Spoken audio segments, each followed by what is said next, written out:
सर्वांचं खूप खूप स्वागत। आज आपण नादीप्स किचन मध्ये फ्रूट पासून आईस गोळा कसा बनवायचा हे बघणार आहोत। आता उन्हाळ्याचे दिवस सुरू झालेत म्हणून मुलं सतत थंड वस्तू खायला मागतात, मग ती आईस्क्रीम असो किंवा आईस गोळा। मार्केटमध्ये गाड्यावरून मुलाला गोळा घेऊन देताना आपण विचार करतो की बर्फ बनवण्यासाठी स्वच्छ पाण्याचा वापर केला असेल का, बर्फाचा गोळा मुलांच्या हेल्थसाठी चांगला असेल का। तरीही मुलं हट्ट धरतात म्हणून आपला नाईलाज होतो। मग हा आईस गोळा आपण घरीच बनवला तर तेही थोडासा फ्रूटचा टच देऊन। मुलं असं फळं खायला कंटाळा करतात आणि गोळा खायला उत्सुक असतात, मग जर आपण फळांचाच गोळा बनवला तर मुलांना हेल्थ बेनिफिट होईल आणि मुलांची गोळा खाण्याची इच्छाही पूर्ण होईल। तर चला तर करूया ही आईस गोळ्याची रेसिपी।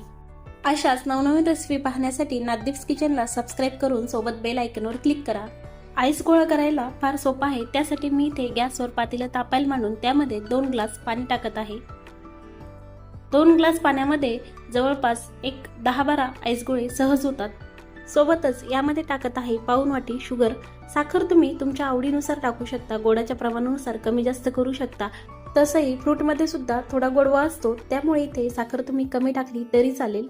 आता ही साखर पाण्यामध्ये व्यवस्थित ढवळून घेऊया। साखर पाण्यामध्ये चांगली विरघळली की त्यामध्ये 4 लवंगा, 4 मिरे आणि 4 विलायची टाकूया। लवंग, मिरे किंवा विलायची टाकणं ऑप्शनल आहे, पण गोळ्याला छान सेंट यावं म्हणून आपण इथे हे सगळं टाकलं आहे। त्याऐवजी तुम्ही फ्रूटचे जे सिरप मिळतात किंवा फ्रूट सेंट मिळतात ते यूज केले तरी चालेल।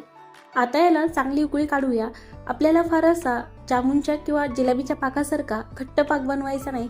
अगदी 3-4 उकळ्या आल्या की 2-3 मिनिटांमध्ये आपण गॅस बंद केला तरी चालेल आणि पाक तयार झाला की गॅस बंद करून तो आपल्याला थंड करायला ठेवायचा आहे। फ्रूट आईस गोळा बनवण्यासाठी मी इथे ऑरेंज ज्यूसचा वापर करणार आहे। त्यासाठी मोठ्या आकाराच्या 3 संत्र्या सोलून घेतलेल्या आहेत। ह्या संत्र्या व्यवस्थित सोलायच्या, त्यामधल्या बिया काढायच्या आणि त्याच्या वरचे जे कव्हर असतात ते काढून टाकायचे, जेणेकरून ज्यूसला कडवटपणा येणार नाही। सोबतच इथं आपण टरबूज घेतले, टरबूजाच्याही बिया काढायच्या आणि नंतर ते मिक्सरला फिरवून घ्यायचे। त्यामध्ये तुम्ही हवे तर थोडीशी साखर टाकू शकता, त्याचं ज्यूस बनवून घ्यायचं। इथे आपले दोन्ही फ्रूट ज्यूस तयार आहे।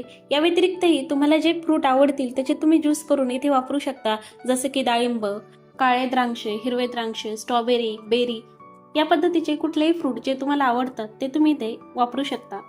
आता आपण फ्रूट गोळे बनवायला घेऊया। अगदी सोपी पद्धत आहे। मी इथे छोटे चहाचे जे प्लास्टिकचे कप असतात ते वापरले आहेत। त्यामध्ये फक्त आपल्याला आपण जे ज्यूस बनवलं ते टाकायचं आहे। इथे मी काही ग्लासमध्ये टरबूजाचा ज्यूस आणि काही ग्लासमध्ये ऑरेंज ज्यूस टाकत आहे। आपण जो साखरेचा पाक किंवा पाणी बनवलं होतं ते यामध्ये टाकूया। पाकातली वेलची, लवंग काढून टाकायची आणि यामध्ये पाक टाकायचा।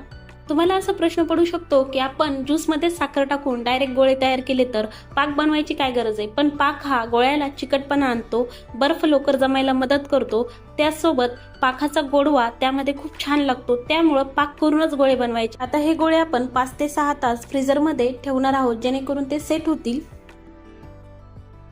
5-6 तासानंतर पुन्हा आपण चेक करून बघूया। तुम्ही पाहू शकता इथे मस्तपैकी गोळा सेट झालाय, आपला गोळा तयार आहे। हा गोळा खायला एकदम अप्रतिम लागतो आणि मुलांना तर खात्रीशीर आवडेल।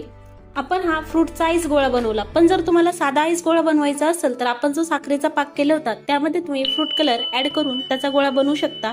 तर तुम्ही ही रेसिपी नक्की करून बघा। रेसिपी कशी वाटली कमेंट्स करून नक्की सांगा। पुन्हा भेटूया एका नवीन रेसिपी सोबत। धन्यवाद।